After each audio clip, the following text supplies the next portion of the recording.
Welcome to the final webinar of our spring webinar series. Today, well, first of all, I'm Michael Clarke. I work here at the iSchool. I'm the Director of Digital Strategy. I also am an Adjunct Professor here at the iSchool. And today I'm joined by Professor Michael Fudge. Hello, everyone. Michael Fudge is a Assistant Professor of Practice focusing on data science.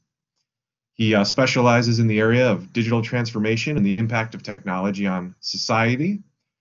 With over 25 years of teaching and IT experience, Michael Fudge, is an expert in a lot of subjects around here. He teaches a lot of subjects, including and not limited to applied programming for information systems, information technology and management administration, data warehousing, advanced information analytics, and others. In 2011, Professor Fudge won the Part-Time Faculty of the Year Award. He's received his bachelor's from SUNY Oswego, master's from right here, the iSchool in Information Management and Technology, and he's the co-founder of a mobile application and software company, AppHammer. He also advises students at the Syracuse Student Sandbox. There isn't much he hasn't done, and today he'll be presenting on the topic of DevOps for data science. Professor Fudge has prepared about a 40-minute presentation, roughly. We should have about 15 minutes or so for questions at the end. Feel free to chat in your question in the chat window. It's at the bottom right of your screen, I believe. And we'll try to address those questions in order in which they come in. So without further ado, Professor Fudge, take it away. Thanks, Mike, for the kind introduction. I really appreciate that. I'm going to get my screen up.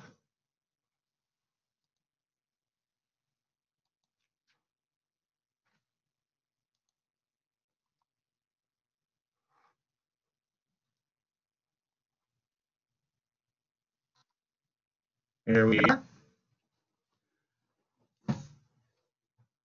So again, I'd like to welcome everyone to my talk on DevOps for data science. What I'm going to do over the next minutes or so is just kind of give you a brief overview, explanation of the DevOps process, how you can apply it to the data science process. If you're new to the data science process, that's okay. If you're new to the DevOps process, that's all right. We're going to try and cover all of it in our short 40 minutes. So let me just run down the goals really quick. Just going to run through understanding the data science process and its challenges, provide a very high-level overview of DevOps, discuss the common tools that we use in DevOps today, explain how DevOps can be used and applied to data science. We'll look at those DevOps principles and see how they can be applied to data science. And then we'll dive deeper into specific DevOps tools that are very appropriate to the data science process and very beneficial to the data science process. Along the way, I'll try to frame the talk around like common scenarios that you might see in data science, and also to give you some examples of how what I'm going to explain would be applied practically. That's actually my MO as a professor of practice, is trying to connect all this theory with how it actually gets used in the real world. So I like to think about data science from an analytics perspective, because everybody I've met can understand analytics pretty easily. And this is one of my favorite diagrams on analytics and understanding analytics. And what I'll explain about the diagram here is, we have data over here on the left, right? And there's different ways that you can ask questions of the data. Like you might want to know what happened, or why did it happen, or what will happen, or what you should do about the data analytics insights that you've acquired, right? And there's always some manual process in the middle. So for instance, you might figure out what happened and then adjust your management strategy as a decision, and that would be a manual process. So where this comes into play with data science is data science lives up here in the decision automation, decision support areas of analytics. What we're trying to do in data science is close the manual process up, right? To bridge the gap, if you will, from knowing that we need to make a decision and then automatically making that decision, and even going even further and maybe taking an action on that decision. So Data science sits firmly in the realm of decision automation, decision support, and predictive analytics. We use data to drive our decision making. So one other way to look at this is, you might have a report in your job that shows you how much money was spent in a particular area. It's usually a finance report. But imagine using that same data to make a decision about how you budget in the future. Okay? Or maybe using that same data to have the machine make a decision about how things are budgeted and restrict spending. Right? That would be an example of how data science would be applied in analytics. So another very popular notion is the data science process. And in the data science process, it explains, if you will, how we go about doing data science, right? And so we usually have an idea or a concept. We collect data about it. We have to prepare that data. And as we prepare that data, we do some exploratory analysis on that data. And in that exploratory analysis, there is the data science pipeline, where we find useful things in the data. Those are called features. And we might build a model or an algorithm, which we could use to predict something or an outcome from the data. And as we get into the algorithm, we will constantly have to refine the parameters, or that is, tweak the inputs into the algorithm to sort of get it to do whatever it's going to do at its maximum potential. I know I'm being vague, but I have an example on my next slide. And then finally, we need to evaluate the model and determine whether or not it's working well. When we have a model that we like, the big challenge becomes not only communicating it to the stakeholders, but also producing what's called a data product.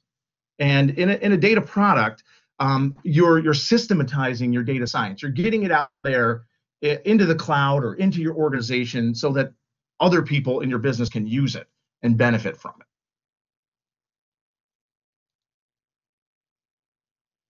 I'm going to turn on the laser pointer real quick. It might be easy. All right. So I'm going to go through and do an example. So you might have heard of this this app called Hotdog, not Hotdog. It's from one of my favorite shows, Silicon Valley, in which one of the protagonists on the show made an app that when you put the phone in front of an object, it would tell you whether it is or is not a hot dog. So this is a great example. I turned to my wife when this came on the show and I said, this is a classic example of data science, because what is being predicted here is whether or not an object is or is not a hot dog.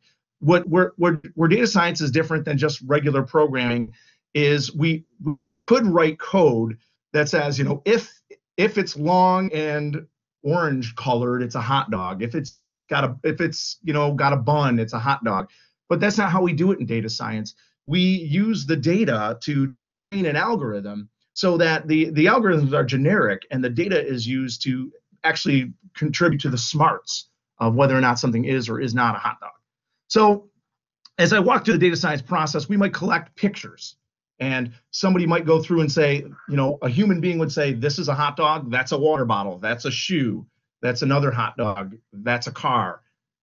And then in that, we would put that through a model, a classifier, for example, like we might use naive Bayes or decision tree as a model to look at that raw data and say, all right, now I see something new I've never seen before.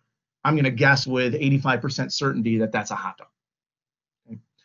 And we might tweak those parameters in order to get our accuracy up. So we might get it to 85, 90, 95, and then eventually we might be happy.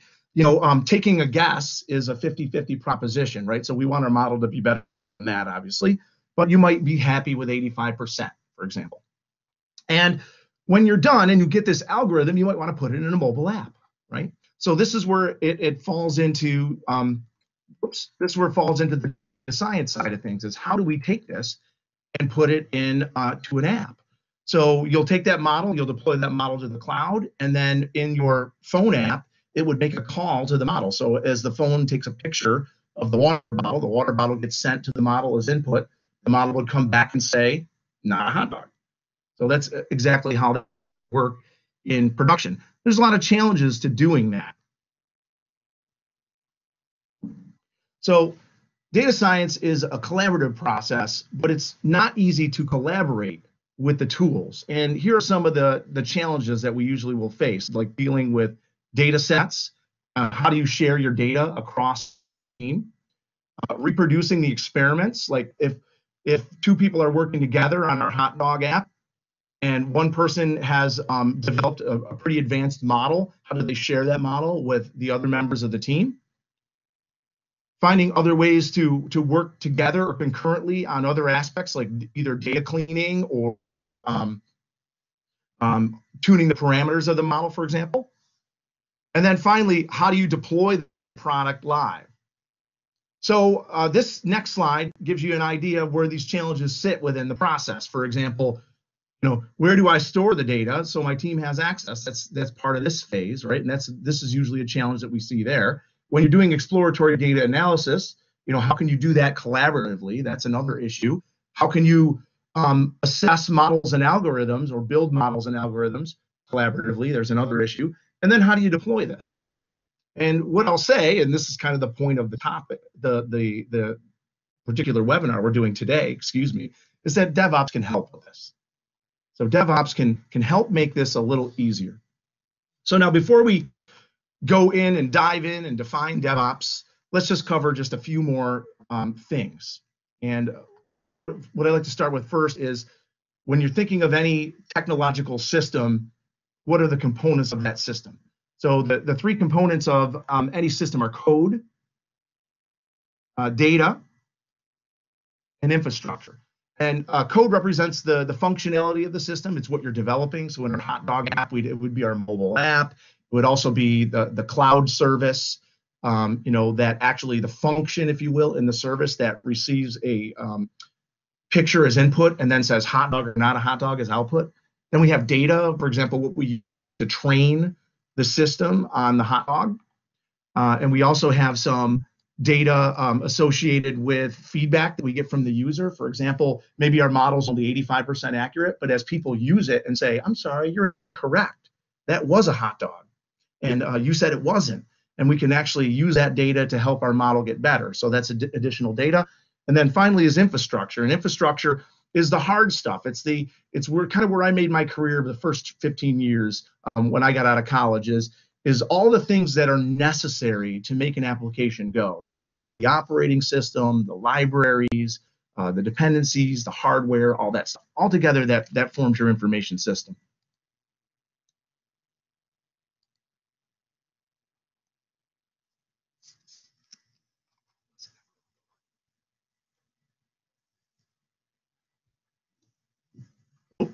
Sorry about that. My slides weren't advancing for a minute there.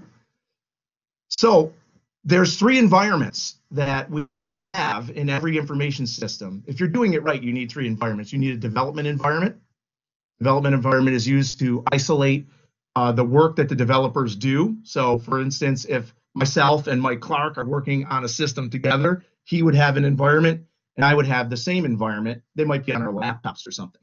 But they're independent environments and you're using those for fixing bugs or adding new features. Then you build out a test environment, and a test environment is a networked environment. For example, in the Hotdog app, this environment would exist maybe in the cloud or on a server at the company, and this would be open to other users who are non-programmers to use the product and see how it works. And one important thing we do in the test environment is we measure performance. And then finally, you need a production environment, of course, and the production environment is the actual system. You never make live changes to your production environment. This usually is a bad decision whenever it happens. Whenever I've done it, I've always regretted it, mostly because the change I made worked, but I forgot that I made the change. And so later on in the process, I've ended up messing it up because I forgot I made that change. And then you want this to be stable and performant. So go back to our Hotdog detector. Let's talk about the challenges with having three environments. Imagine our Hotdog detector runs something like TensorFlow and Flask on Python version 3. All these applications need to be installed and configured in the dev environment for our 10 developers who work on the app, in our test environment so that end users can try out the app before we roll it live, and of course in the production environment. So that's a lot of heavy lift for a systems administrator to figure out how to make sure these environments are all consistent. And then on top of it, they have to all be the same version, right? Because you can introduce another variable, like maybe I'm using Python 3.5 and in a live environment, it's Python 3.6. And because that's software, that could introduce another error. So these are all complexities, and yikes, it's a big problem. So how do we end up scaling our services, right? There's two ways that you can scale a service, right? You can either scale it up or you can scale it out. And I bring this up because you're going to see when we get to the DevOps slides next, one of the things that you need to do if you're going to do DevOps is you need to be involved in scaling out. Scaling out is harder than scaling up. In scaling up, you're saying, well, the application doesn't perform well, so you know what I'm going to do? I'm going to just buy a new server that has more compute and additional memory in it. You know, I might go from 64 gigs of RAM to 128 gigs of RAM. I might go from, 4 cores to 8 cores, and then poof, my application runs better. You don't have to change a lot of your software to scale up. To scale out, you have to think your design. You have to rethink your design. You have to go differently with your entire design. And so the mantra and the idea here of DevOps is, as you build an application, think about how it can scale out from the very beginning.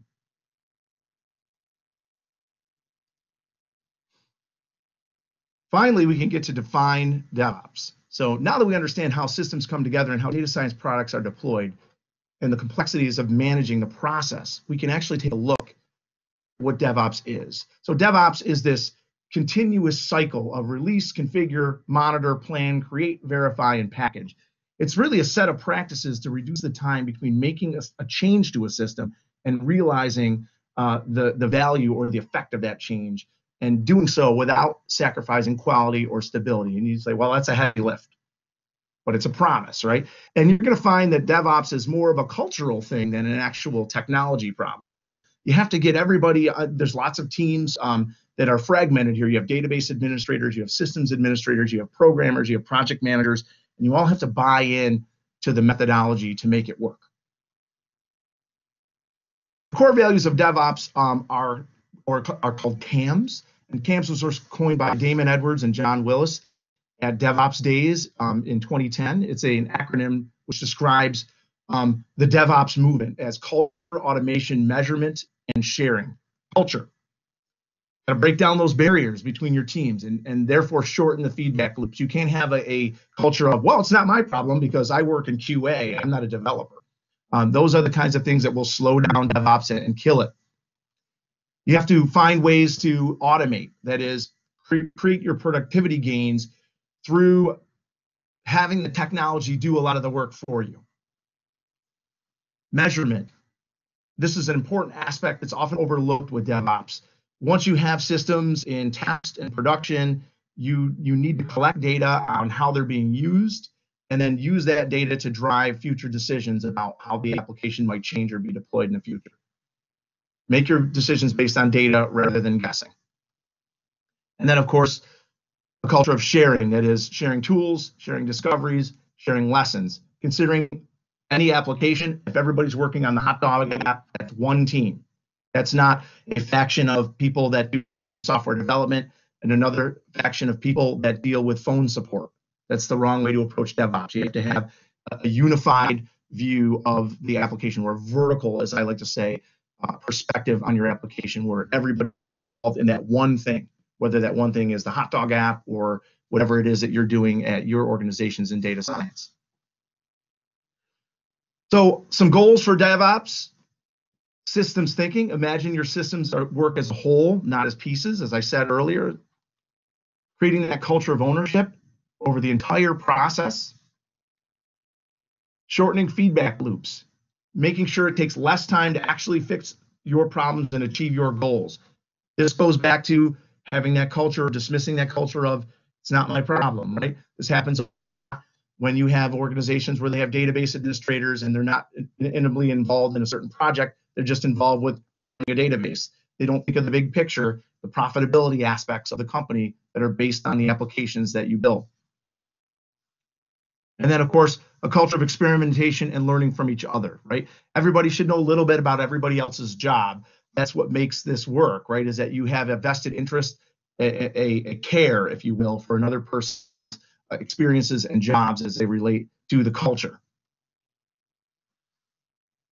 So there are many ways that we can approach DevOps. And I think the best way to approach it for data science is what's called infrastructure as code. So let me explain what infrastructure as code means. It means we treat our infrastructure as if it were code. We store configurations, dependencies, scripts, anything we need to bootstrap our systems, anything we need to deploy our systems in a source code management tool like Git or GitHub. This allows us to set up and tear down our environments quickly and easily and deploy our systems into dev, test, or production and deploy the same system into those three environments. And this is where having that agility, right, and systems thinking are part of the DevOps culture. And then the last thing to think about in the infrastructure as code methodology and really in the DevOps mindset is that your servers themselves, your hardware resources, are just a utility and not at all strategic. They should not be strategic. They're just utility. So the mantra of DevOps is treat servers like cattle, not pets. And I didn't invent this. When I first heard this, I was a little, I was like, ooh, boy, that sounds a little off-putting. But allow me to explain it, and then I think you'll sort of get it. Important to recognize that we're talking about hardware here. We're not talking about the applications that are running on top of the hardware. We're not talking about people. We're not talking about any of that stuff. We're just talking about the plumbing that's required to make sure that our applications can run, right? So a pet server, we all know these because we probably have them in our organizations. There's a few of them. We give them names like mailserver.sear.edu or something like that. They're built to solve a task, like they handle email or they're our website, right? And when these things go down or they're sick, we have to nurse them back to health. Somebody has to come in the middle of the night and get it running again, and it's a big problem. This was pretty much my life for 15 years, dealing with pet servers. So the mindset of DevOps is we have cattle servers instead. We just have a lot of them. We don't really fall in love with their names. They just have names like your S00045.mycompany.com, and they're all built to do the same thing. And that's essentially what we need them to do: store stuff and process things. And when they're sick, when they go down, when the server goes down, it's not a big deal because our application will just move itself to another server, and then we can just replace it when we have time. And this is how the big companies like Google and Facebook and Yahoo got their start, is by thinking about their servers as cattle, right? In Google, when one of their many servers goes down, it's not like their whole search engine goes down. That would be crazy, right? And that would be a very way to think about building a system. And that's sort of what we're talking about here with our DevOps mentality, is treat your servers like a commodity. So, hey, which one of these runs our email? The answer is any of them. Right? It does not matter. I should not be able to point at my data center and say, the email's on that one right now. When you have that mindset, you're ready for DevOps. And you're also ready to take your application and deploy it on-premise, deploy it to the cloud, deploy it to your laptop. It shouldn't matter. It should be able to deploy anywhere. Let's go through and look at some tools that are essential to doing infrastructure as code. So if you're going to do DevOps and you're going to do infrastructure as code, what do you need? What do you need to do that? So you're going to need, first and foremost, a source code management tool like Git or Subversion or Mercurial. Tools like this allow us to work together, store multiple versions of our code and configurations. They help us manage releases of the code, that is, keep track of version 1.0, 1.1, 2.1, track changes to the code. And this is important. With infrastructure as code, we're also tracking our infrastructure. So we might pair version 1.0 of our application with version 1.0 of how we want that to be deployed anywhere. And then we might have version 2.0 of the application and how we want it to be deployed anywhere. And that's all stored in the source code management tool. As you can imagine, if you're putting your applications on the bare metal hardware, it's going to be very difficult to scale horizontally, number one, and number two, to allow it to run on a laptop and then also have it run in the cloud or run in your data center. So tools like VMware, Vagrant, Docker, CoreOS, these allow us to virtualize either the operating system or the application itself. And these tools are a key component because this is how we get to treat our server like cattle, is by abstracting away the dependencies so that they can be deployed easily on different hardware. So we're going to talk about these two aspects of DevOps in a lot more detail because they are two of the more critical pieces to making DevOps work. Once you get the handle on SCM, once you get the handle on containerization, the rest of these things I'm going to present to you in the toolbox actually become a lot more trivial to understand. At least that's from my experience. So configuration management, what does that mean, and what is it all about? So these tools allow us to manage complete environments and control the application's dependencies.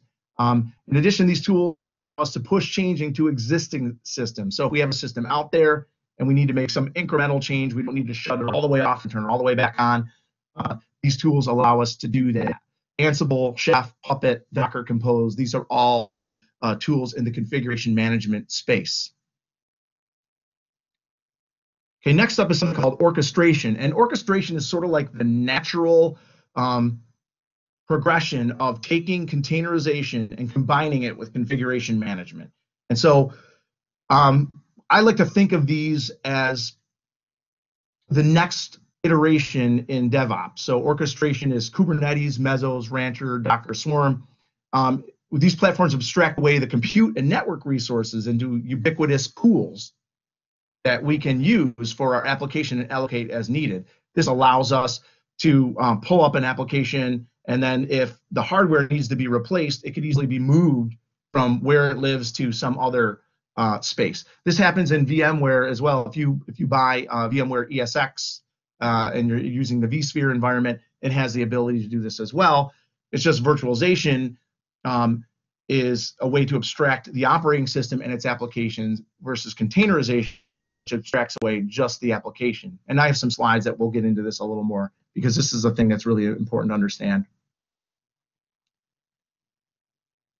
So continuous integration and continuous delivery, or CI for continuous integration and CD for continuous delivery. Applications like Jenkins and TeamCity do this. And these tools look at your source code management repositories, and they look for indicators, and then they will carry out a task or dispatch a task.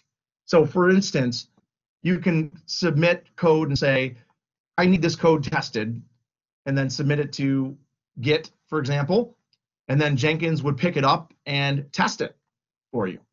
And this is a key aspect of making the DevOps automated, right? Is taking out some human processes here and replacing them with automated processes. You can be a little more agile in your deployments.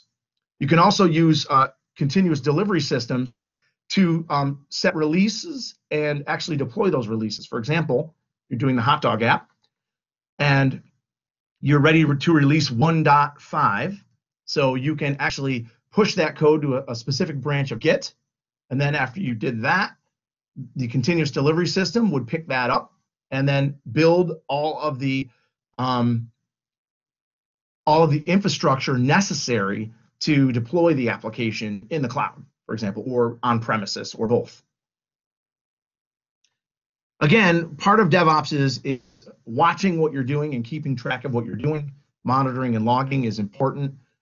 So you can use Monet, Nagios, or the Elasticsearch, Logstash, Kibana stack, or Elk stack to do your monitoring and logging. And remember, one of the core values of DevOps is measurement. And these are the tools that will help with measurement. And what are we measuring? We're measuring things like, hey, our app is in production, but it crashed. Well, why did it crash? Or our app is in production and it's logging what people are doing. But we should not be ignoring those logs. We should be paying attention to those logs, right? So we want to take those logs, we want to store them somewhere so that we can look at them easily and sift through them to find issues in our applications. We may also collect what's called telemetry. Telemetry is a measurement of how people use an application, right? It's kind of like metadata about how an application gets accessed. So you might take that telemetry data and say, nobody's clicking this button in the upper left. I wonder if I move it to the upper right, if that'll make more people, if that'll help my customers find the button on my application. That's a good example of telemetry. So as I said before, I was going to talk a little bit about source code management. And okay. So I was going to talk a little bit about source code management here and just give you an idea of how it works, just in case it's new to you. So the way Git works is Git is a distributed source code management tool. And this is what makes it very popular, is that you can use it on just your laptop the same way you could use it in the cloud, the same way you could use it with 4 other people. Other source code management tools are not distributed and they require a central server. Git does not. So let me just walk you through, if I may, this process of using Git so you have a better understanding of how it all kind of comes together. When you commit your codes locally, right, where it says commit here, okay, and it says checkout project. Let me turn the laser pointer on. It's probably easier if I do that. So it all starts in Git where you have a folder that you work from called the working directory. And if it's an existing project, you'll first check it out, but you start with a new project in a folder. And Git is what's called a 2-stage process. You make changes to your code, and then you tell Git that you would like it to track the changes that you've made. That's called staging. And then once you've staged the code you want to commit, you go through a commit process where you label the code that you want to store in the repository. And at that point, it's like making a timestamp of the changes that were made. When the commit is saved to the repository, we can always roll back to any previous commit. That is, revert the way the code looks in the working directory to that particular point in time. You can stage a lot, but it only is a timestamp and the snapshot when you commit. And you can do this this committing over and over and over again into your local repository as many times as you want, and never send it to your coworkers, because the act of sending the code to your coworkers or pushing is independent of the committing process. This is where Git is different than a lot of other source code management tools, is that saving the code to the repository is different than sharing what's in the repository with someone else. So if someone else is working on code and you need it, you would fetch it from the remote repository. And then from there, you would have it locally and you can decide whether or not you wanted to check it out. If you want to fetch it and check it out, you would pull it instead. And that's sort of how Git works. It's useful to know and understand how Git works, and more importantly, how it's different than some of the other ones like Mercurial and Subversion that are out there, which require a central repository.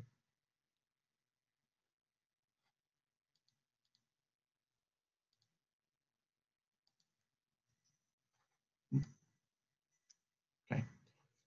So I have for you 2 great resources for those of you who are data scientists and you're looking to get involved with Git.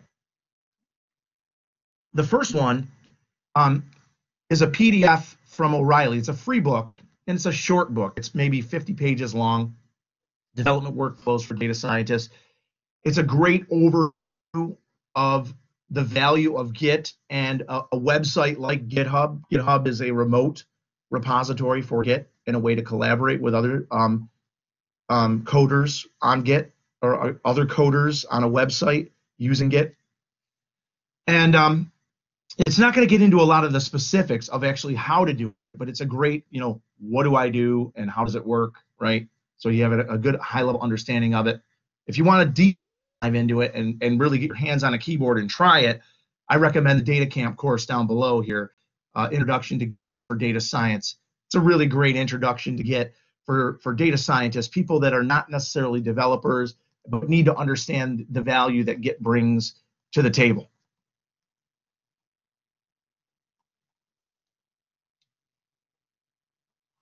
All right, so data version control is a common Git workflow that data scientists use. And data version control is actually a utility that you install on top of Git that simplifies the Git workflow for data scientists. And I'm just going to really quickly explain the what and why of it, and then we'll move on. So it works just like Git does, right? Except data scientists also have data, right? So we are writing code, but our code is going against data. And so the challenge is, how do you share that data with your teams as well as the code with your teams? If you remember back to the data science workflow slide, that was one of the challenges, is how do you share data sets? Data version control is the answer. So what data version control does is allow you to differentiate the data from the code. The data gets stored into shared storage somewhere like Google Cloud Platform or Amazon's S3. And the code gets stored into Git. And then there's commands that you type that say, I'd like to sync my data, I'd like to commit my code. And those commands you type from the command line, and that's how you deal with the fact that you need to share data with your team or you need to share code with your team. You could share the data in Git. It's not a good idea because of the way Git works. Code is usually small in size and changes often. Our data sets are large in size and do not change often. Therefore, they're not a good fit for using Git as a repository, which is why the data version control process was created. So I'm going to take our last 10 minutes we have here, and I'm just going to walk you through really quickly containerization. If you're not familiar with containerization, you might know a little bit about virtualization, but you don't know how containerization works. So I just want to take a few minutes and sort of explain how this comes together for you, so you have a better idea of how it's different than virtualization, maybe what the advantages of it might be. The key aspect of containerization that you need to know is that it trivializes moving applications around. So if I build something that works in a container, it'll pretty much run anywhere that I have the container software. So if I'm coding with 9 people, if everybody has whatever container software I'm using, maybe it's Docker, if I can make something work on my machine in Docker, and then I can push it into Git, into a shared repository on GitHub maybe, if they pull that down, they'll be able to launch it on their machines, no problem. So I like to explain things by example, so here goes. Everybody probably has heard of WordPress before. WordPress consists of a database, a web application, a page cache layer, which is optional, and a web proxy. We're going to build a very simple WordPress application that has a database layer and a web application, right? So if you were going to deploy WordPress on a server, you would need to install a whole bunch of software like MySQL and PHP and Apache, and then you'd have to download WordPress. Oh boy, what a headache. So there's a couple of ways you might think of doing this. If you put it on a physical server, right, everything's on that hardware. It's inefficient use of that hardware because you might have 5 visitors a day go to your WordPress site. And you're just wasting compute resources as the server sits idle most of the time. Also, a counter statement to that is maybe you deploy it on a server and it's immediately crazy popular and you can no longer scale because that one server can no longer meet the needs or demands of the users visiting your WordPress site. Now, how do you do with that? You can't, because it's a monolithic deployment. So in a monolithic deployment, what we have is we have WordPress, the application, and we have, let me turn the laser pointer, it's probably easier. We have WordPress, the application, and we have all the dependencies like PHP and MySQL and Nginx, and that has to be on an operating system, and that uses a server. And then likewise, if we want to do this in test and development, because we need our 3 environments, we need to buy 3 servers. Oh my gosh. This is how it was done when I got out of college in the 90s. Let's look at scaling this horizontally, right? So we might take these things and try to break them up, right? But if you're using physical servers, this is difficult. What I might do is I might buy one computer and say, you are the web server, and then buy another computer and say, you are the database server, okay? But now I just doubled this 2 servers, okay? I've scaled horizontally, a little better, but now I have 1, 2, 3, 4, 5, 6 servers that I need to maintain. And again, these are all treated like pets. They're not like cattle, right? This is my web server, mycoolsite.com, and then this is test.mycoolsite.com, and this is dev.mycoolsite.com. Not a very good way to approach it. So let's take a look at how virtualization has helped. What virtualization does for us is it allows us to put a layer on top of a piece of physical hardware so that we can run multiple versions of different operating systems. And with virtualization, we could take one physical server that we've purchased and we can run our production environment, our development environment, and our test environment all on that single server. And we will also be able to split them horizontally. So web database, etc. And then we have all these operating systems, right? Now the problem is the system administrator has to patch 1, 2, 3, 4, 5, 6 operating systems. Again, I got a huge headache. I don't want to do that. So what does containerization bring to the party then? Containerization allows us to not only extract away the hardware, but also the operating system so that we only have to install and patch one operating system. Then we have a container runtime like Docker. And then inside Docker, we run versions of the application. And I can easily spin up a production, development, and test environment on my laptop, or I can spin up the production environment on a different piece of hardware and the development environment on my laptop. Not a big deal. So what happens here in containerization is we're taking the dependencies, and those are the only things that are being copied. And because we want infrastructure as code, the dependencies are actually put in a configuration file, which makes it very easy to replay those dependencies across different containers. So to run through the advantages then. Just an environment, same environment everywhere it runs. Portable, it'll run anywhere. If you can get it running on your laptop, it'll run in the cloud, it'll run on your servers that are on premises at your organization. Cloud friendly, cloud ready. Containers can be easily deployed to the cloud. All the major cloud providers support containers. And they're isolated. They can run on the same host, but they're independent from each other. They don't know about each other. So to contribute to our data science team, you might need Python 3.5, you might need packages like pandas, matplotlib, scikit-learn, all these other things. You might need to have data version control and Git. You might need all these things installed. Welcome to the team. You just got hired here. These are all the things we need you to install. Or what we could do is you just put Git on your laptop, then you clone a repository that everybody else uses, and then you type some simple commands like this.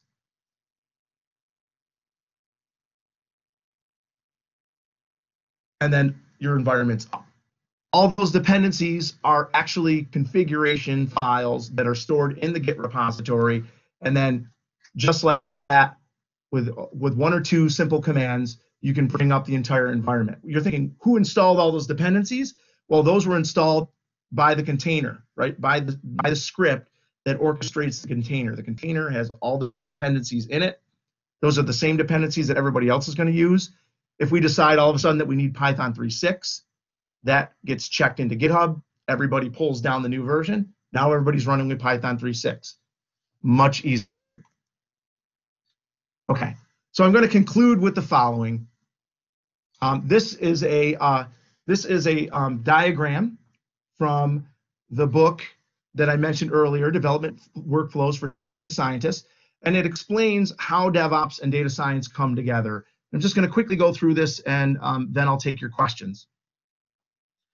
So over here we have data scientists, and they're producing some kind of data product, right, at some point. And they'll check that into GitHub, right? And they might have machine learning, some application code, and also Puppet modules. And Puppet is an orchestrator. And so then what happens is the CI tool, Team City, says, oh, I see you check some things in here. I'm going to build the containers you need. So it would go through and it would build, oh, I need Python 3.6, I need TensorFlow, I need this, and it packages all that up into something that Docker can pull down, okay, called a container. Those containers need to go into a container store, which is kind of like an app store, but it's a store for containers, right? And then the Puppet config would look at what type of deployment was made to GitHub. Was it, are we changing the production environment? Are we manipulating the test environment? And then there's a configuration management server called Puppet Master a very cute name for it, right? And the puppet master goes and says, oh, I need to deploy a new version of the production environment. So it would pull the configuration from GitHub. It would grab the containers it needs from the container store, which were built by the CI pipeline, and then it would deploy those maybe to Amazon. And just like that, with data scientists over here, just typing in a simple command from the command line, this all happens automatically. And then these data scientists over here are now using a new version of their machine learning code that's been systematized to the cloud. That's the promise of DevOps and how it's used in data science. So I'm just going to say one last thing. Data science has a lot of offerings in the cloud. Okay, you can either deal with infrastructure as a service, platform as a service, or software as a service. And the best way to look at this is software as a service is, I want you to do everything for me. So everything over here is in orange. I want the application's data, runtime, middleware, operating system. I want you to do it all. And platform as a service and infrastructure as a service are sort of split, right? Some of them are run by the cloud provider, some of them you manage. And this is important for you to do as you're looking to use the cloud. How do I want to leverage the cloud? Is it something where I do most of it myself and then just these little bits go to the cloud, or do I want to outsource everything to the cloud? There's an option for just about any appetite you have out there. Great. So Cool. I'm going to slide in here. Yep. And I don't know if you want to sit there and change it up. Yeah, we'll sit. All right, Yep. we'll sit. We're gonna begin again. Hi, my name is Michael Clarke. I'm hosting today's webinar. We're gonna begin the Q&A section of this webinar, and it looks like we've already got some pretty good questions in here. So I think you addressed this a little bit in your presentation, Mike, but Samantha asked if you had any recommendations for getting your hands dirty with a source code management system like Git. Where do you start to get involved in this territory? I think those two links I gave you, which I can go flip back to, I'm sure they're going to have a copy of this, right? If not, I can provide a copy. I'm totally on board with that. These are two resources for learning data science. I recommend the Data Camp course. It's free, and it's a great start, especially for non-programmers. Great. So also we have another question from Deeksha. Hope I don't mispronounce any names today. But what if changes, talking about the production versus test model, what if changes were made in a production system? What sort of problems could arise from that? Oh, I can answer that easily. So way back when I used to live in this world here, I'll move the slide forward. I used to live in this world here in the 90s, and I didn't run WordPress, but let's just pretend I did. Somebody might say, can you install this WordPress plugin for me? I need it to, email contacts. And so you just click a couple of buttons and the plugin's on there. But because you didn't test that plugin first, it might have opened up a security vulnerability. And then you don't know that security vulnerability is there until maybe weeks, months later, when your data gets compromised. And those are the kinds of things you need to run through a test cycle. Now, that's a very it's not really appropriate to what we're doing today, where we're talking about DevOps and you're actually writing the code, but it is an example of, even though you can use somebody else's code, it doesn't mean you don't want to vet it in a test environment to make sure it's not going to break anything or introduce problems that you don't want to have. So doing it live is not a good idea, is what you're saying, right? No, not. What's funny about software is we often assume that we're the only ones that can make bugs, right? Like, we write the Python program, so we're the ones that make the bugs, but we forget that the people that write Python can also make bugs, right? And those are the ones that are hard for you to find, right? Those are the ones that they get you up at and go, why is this not working, right? But you have to remember that all software could have errors in it, right? And that's why it's important to systemize the build cycle of your dependencies, because then you can easily change them and make sure that everybody's using the version that fixes that problem that's in Python, not in your code. Makes sense. Next question is from Satish, who I think may have just left the room, but he'll get the recorded session, which will be available after our webinar and will be emailed out to you as well. Professor, do you think the agile development environment is more suitable for Git rather than traditional waterfall model? Well, I think Git works with waterfall and agile, but I will say that DevOps is part of the agile mantra. You do not do the waterfall model with DevOps. DevOps is definitely agile. Great. Next question, CW number 3 asks, AWS compared to GCP, what are some pros and cons? Oh, that those the debates, Azure, AWS, Google Cloud Platform, they all do it well. They're I'm not super versed in the specifics of each of the cloud providers. I've used all of them. They all have their advantages and disadvantages. Some of them do certain things better than others. I'm partial to using Azure for a lot of things, but I really do like the affordability of Amazon when it comes to virtual machines. Google Cloud Platform, they're probably the best at doing Kubernetes type deployments because Google Kubernetes, it's very easy to use.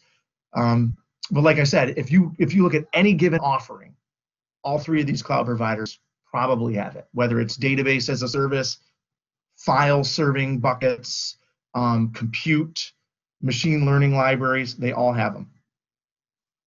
Okay.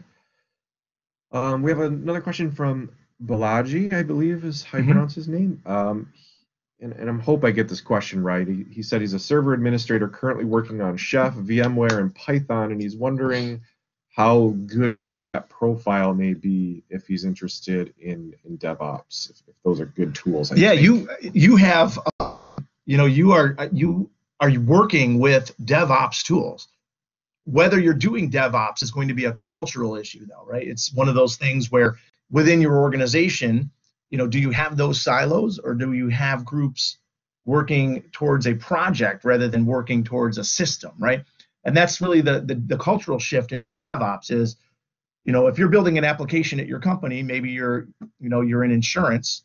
Are you organized by application, or are you organized by these people work on the databases, these people work on the servers, et cetera? Because that's really how DevOps works. Is it has to be a cultural change towards functionality and not towards the job skill set.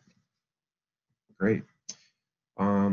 Again, just a reminder to everyone watching: if you have a question, just feel free to chat that question in the lower right corner here on the bottom right is your chat button, and go to the everyone chat. You can just type in a question.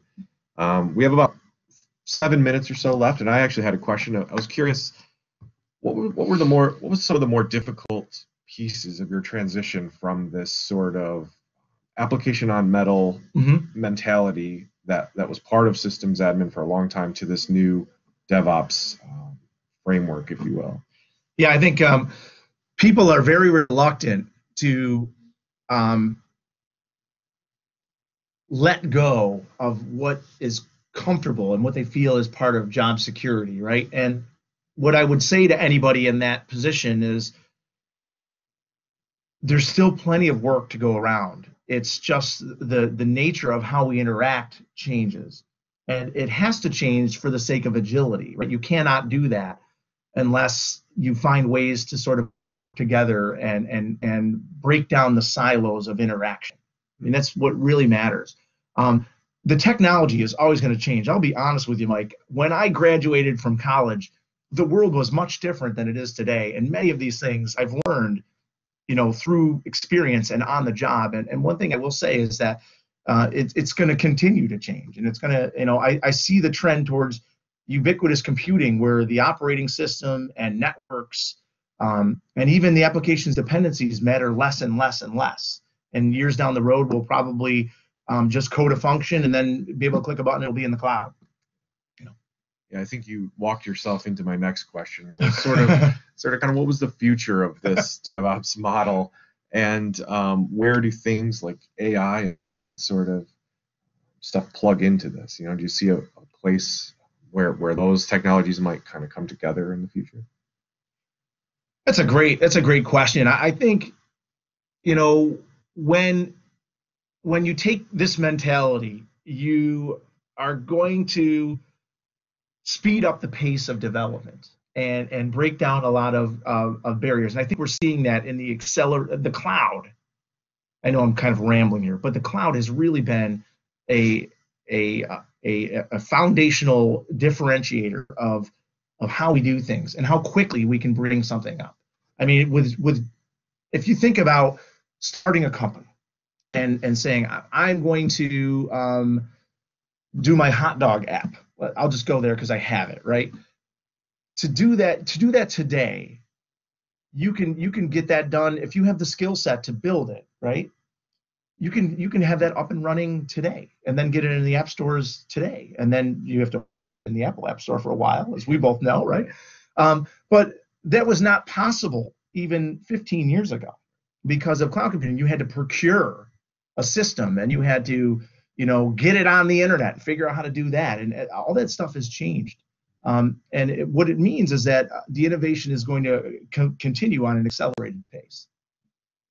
Great. I think that'll walk us into the final question of the day. Again, from Balaji. He just wants to know your thoughts on cloud computing, especially AWS. So I think this one's a little open-ended. Sure. So, well, I think cloud computing is the future.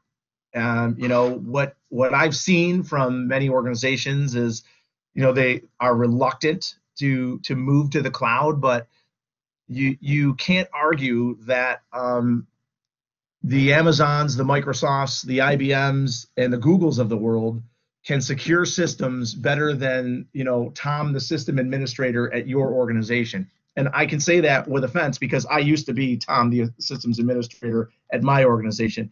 And I can say if I had that job today, I would not want to be doing that job anymore because I know the cloud providers can do it better. Does that mean I'm out of a job? No.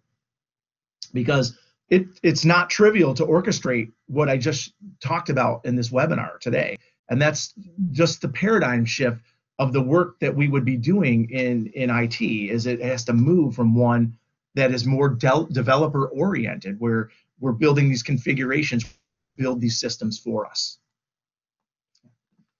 Great. We're pretty close here. I think we've got about 3 minutes left. It looks like we answered all the questions that came through on the chat. So fantastic. I wanted to thank Professor Fudge for being here today. I think you have a great overview on this sort of new model that companies are using to do rapid app development. So thanks. I want to remind everyone watching that the recording will be available. We'll email it out to everyone who registered for this webinar. It'll also be available on our website at ischool.syr.edu/webinar. Again, we host all our videos on YouTube, so if you want to check that out and subscribe to our channel, we have these plus many other student-oriented content or student-produced content that you might be interested in as well. Also email or send in a request for information on our website if you have any questions about the iSchool, the degrees we offer, or any classes you might take. So thanks again. That concludes our webinar, and thanks for watching. Yes, thank you very much, everyone. Have a nice day.